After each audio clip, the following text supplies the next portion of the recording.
एक छोटे से गांव में एक पुराना सा घर था, जिसके आंगन में नीम का बड़ा पेड़ खड़ा था। उसी घर में एक दादी रहती थी। उनका नाम तो लोग बहुत पहले ही भूल चुके थे, लेकिन गांव के बच्चे और पड़ोसी उन्हें प्यार से दादी ही कहते थे। उनके चेहरे पर झुर्रियां थी, लेकिन आंखों में एक अलग ही चमक थी, जैसे उन्होंने जिंदगी को बहुत करीब से देखा और समझा हो। दादी के पास कुछ नहीं था, लेकिन उसे प्यार से गुल्लो कहती थी।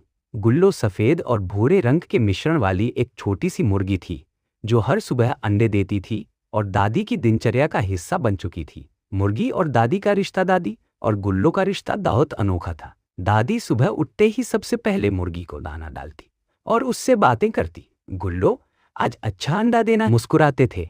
कुछ लोग कहते, दादी और मुर्गी में भी क्या दोस्ती होती है भला, लेकिन दादी को इससे कोई फर्क नहीं पड़ता था। उनके लिए गुल्लो सिर्फ मुर्गी नहीं थी, बल्कि अकेलेपन की साथी थी। गांव का जीवन गांव बहुत शांत था।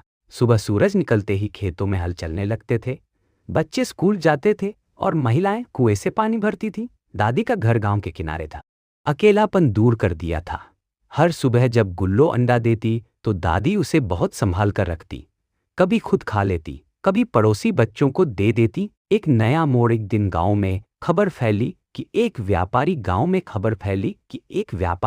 में आ रहा है जो मुर्गियां खरीदता है। लोग कहने लगे कि वह अच्छी कीमत देता है। गांव उनके मन में एक अजीब सी हलचल हुई। पैसे की जरूरत थी, लेकिन गुल्लो को बेचने का विचार उन्हें अच्छा नहीं लगा। रात भर दादी सो नहीं पाई।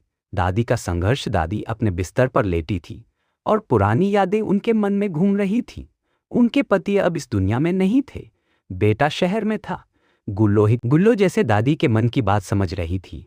वह रोज पहले से ज्यादा दादी के पास बैठने लगी थी। व्यापारी का आगमन, कुछ दिनों बाद व्यापारी गांव में आ गया। उसके पास बड़ा ट्रक था जिसमें कई मुर्गियां थी। वह गांव-गांव घूमकर मुर्गियां खरीद रहा था। जब वह दादी के घर पहुंचा तो उसने गुल्लो को देखा और बोला, अम्मा, यह मुर्गी अच्छी है,